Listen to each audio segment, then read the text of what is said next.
צהריים טובים לכולם, מפאת האורח הזה אני ארשה לעצמי לעבור לשפה האנגלית. Good afternoon everybody, my name is Gabriel Mוצקין. I'm the director of the Van Leer Jerusalem Institute and I am very happy to open this event.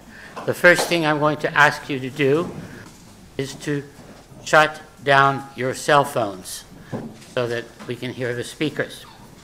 And then, because it is my want, I will say a couple of words. First of all, I want to thank the Zeyidel Stiftung for cooperating with us in this event. I think it's a very important event. It has a lot of impact, and we're happy to do our annual budget conference. And I'm happy to greet Professor Christos Kolias, who will speak to us on the subject of does defense expenditure stimulate growth. When I took basic economics close to 50 years ago, everybody thought that it did stimulate growth. But of course, there are two problems with any government program. And I'll just tell you what my two issues with government programs are, and then I'll leave you to yourselves. The first is cost plus financing. Cost plus financing I encountered as the dean when I had to deal with the medical faculty, because the medical faculty would always tell me why their programs are more expensive. And then I thought about it, and I realized their programs were always more expensive because they insisted on buying the most expensive machinery possible. Now, if you think about that, think about what it would mean if you're opening a used clothing store to have a Rolls-Royce stationed in the middle of that store, because you don't know whether you need the equipment, you don't need the equipment, nobody's there, there's no criteria for why you should have that particular piece of equipment. And one of the things that if you look at the defense budget in the United States, you notice is that nobody can tell you whether they need Polaris submarines or whether they need ICBMs or whether they need the IRBMs, and you have no idea what's necessary and what's not. That's one problem. The second problem I'll define as unfortunate overregulation, and I don't know any answer to it. Let me tell you a story. When I was running a research center, I raised money from a donor in the United States to take guests to expensive restaurants.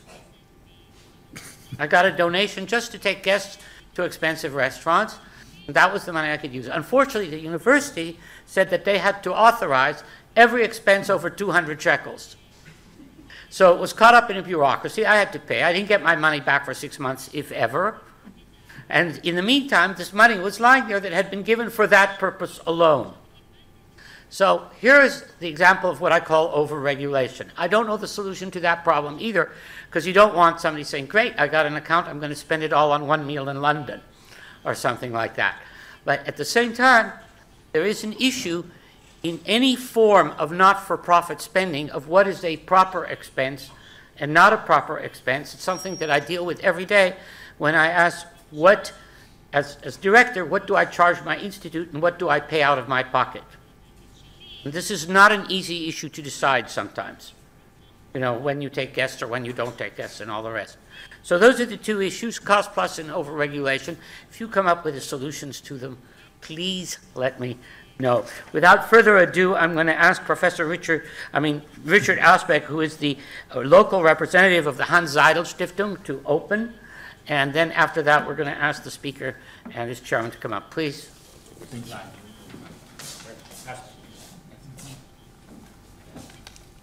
Yeah, thank you, Dr. Mוצקין. Thank you, and good afternoon to everybody. Just a small welcome on the part of Zeyidel Foundation.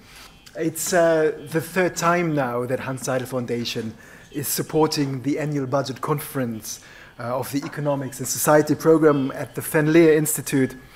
And like today, our support includes the invitation of a speaker from abroad. 2 years ago, we had a speaker from the Institute of Employment Research who talked about how to integrate long-term unemployed into workforce. Last year, there was a gentleman from Bertelsmann Foundation in Germany who talked about a comparative study defining social justice and comparing the situation in Israel with member states of the European Union or the OECD countries. You see, in a way, we are part of the German Hasbara. But this does not hinder us to also invite once in a while a speaker from another European Union member state, especially in times where the European Union has faced some difficult moments. So I'm most happy that Professor Christos Kollias from the University of Thessaly in Greece, he has responded positively to our invitation that he's going to talk about the nexus between military expenditure and economic growth. Thank you, Professor Kollias, for having come and taking up this invitation. Having said that, just allow me to mention a few words about German defense expenditure. The state budget of Germany contains a lot of defense expenditures for the security of Israel. In recent years, the German government subsidized submarines and other navy vessels, which Israel has purchased from us with hundreds of millions of euros per year. How many exactly? Nobody really knows, or you have to rely, as they in Israel say, to foreign media.